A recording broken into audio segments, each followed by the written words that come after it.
Okay, so this is the Springfield Lock School. Front yard facing the road. That's the equipment that's got to be removed. And our borderline is where you see that black car. There's a row of trees. So go down those row of trees. That's where the original dirt road was. And then when they put it in the paved road, they moved it over, which created that 1 acre lot right there in the front. And that belongs to someone else. So maybe one day she'll sell it to us, or give it to us, donate it, or whatever. She lives in Oglethorpe. So it follows this line, then it goes down where those row of trees are toward the cemetery. But what we want to do is make this, create these 2 acres, because it's 4 acres in all. We want to use about 1.5 acres in front for events. We want to rope off this area here, so that people know to stay away from it. We want to maybe put a sign here with some of the history on one of these corners, because this is a T-shaped building. So one of these corners we can actually put sign showing what this building is, when it was created, history, kind of a little short history. And on the side here, I know I'm not really going in order. This is a couple of trees I want to knock down, and some fine needles that's got to be removed. Of course, you have them all the time. But what we discovered, well, what the preservation person contractor told us, was that we have a drainage issue that needs to be addressed while we're working on the landscape. So the water runs. It's actually easier to see the rut from the other side, but over here is where you see the standing water coming up. This here used to be the plumbing system, right there where you see that black cord. And so we need to rethink that. There's a step showing the cracking in the foundation of the steps, because the runoff problem is creating a shift in the piers as standing water. And you see the back is pretty level.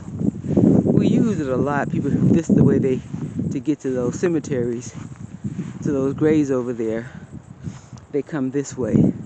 Of course, there's graves on the other side too. That's Springfield Baptist Church. It was organized somewhere right after slavery.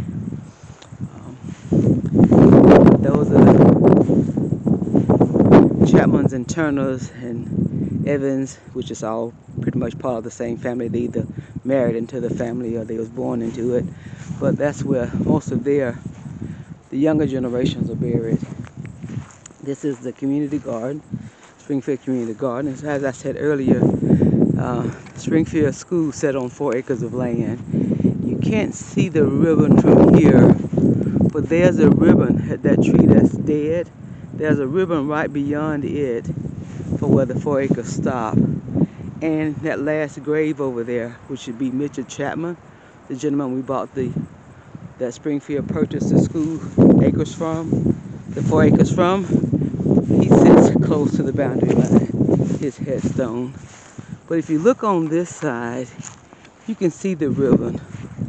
So we put the community garden close to the boundary. And that pink ribbon that you see flying there is the boundary. And as you see, we got the community garden sitting right next to it.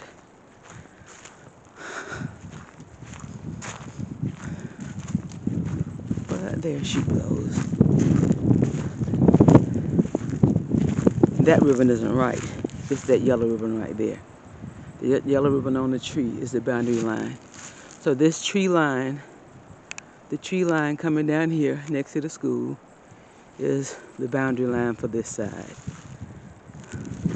I don't know what that pink ribbon is for, but there's another orange ribbon. Let's go all the way down. And so we have the community garden sitting here, and that's where we want to put the shed where you see the white ribbons. And here is the building. Remember I told you it's T-shaped. So this should be the west. Is this the west elevation? Yeah, I think, this is east over here. This is north elevation.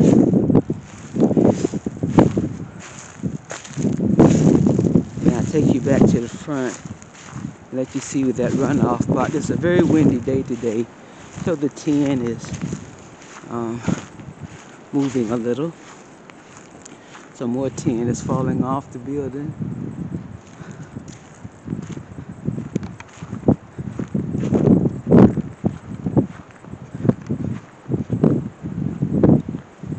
And this is where the gentleman donated us the 2 loads of wood, so that when we do start, we can have the post wood, because you see this building is made from those post wood.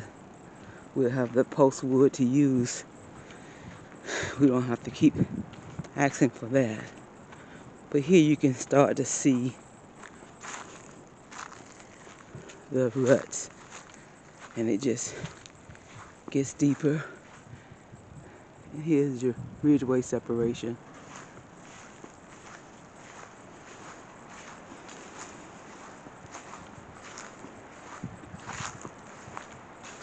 Ooh. Ah. Okay, so I stepped in a hole. But here is your rut. Here. The runoff. And it gets deeper as you go underside.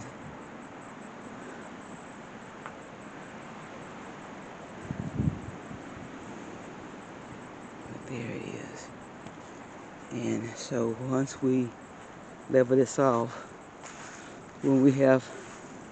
once we get 2 weeks without rain, we've had a lot of rain, and if this wind keep blowing the way it's blowing without rain, we're going to be able to come in and fix this drainage and stop this problem at least. And from there, we'll look into jacking the building up and completing the rest of the work. With contracting told us it'll be $180,000 to jack it up. That's just to jack it, period. And they said they can jack it in this shape. Actually, the guy says he can jack it if ain't nothing holding it together but termites. So once it's jacked, then the workers can come in and start fixing the piers. The preservation contractor say we're looking at $1 million worth of work. And I think only thing stopping us would be us, because the community put this building together the first time without help from Rosenwald or any other affiliations, just the community. And now we have more equipment, we have more money, we have more resources. We should be able to do this.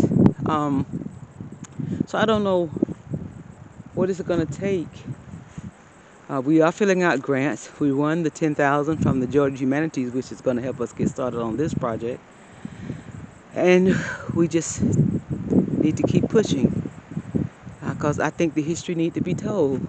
We didn't use Rosenwald funds. Rosenwald wasn't able to help us. The state did give us money for the 10, but they didn't give us enough even for it. Something about the guy didn't measure it correctly. So this is what we're looking at. And we're asking anybody and everybody who can help to come in and help us. We're not begging, we're asking. We're asking because our history needs to be told. This building represents an era where black children went to school here from 1937 to 1955. It is a large structure for this area. This building was used during the civil rights movement. It was scope headquarters, used for the voters registration.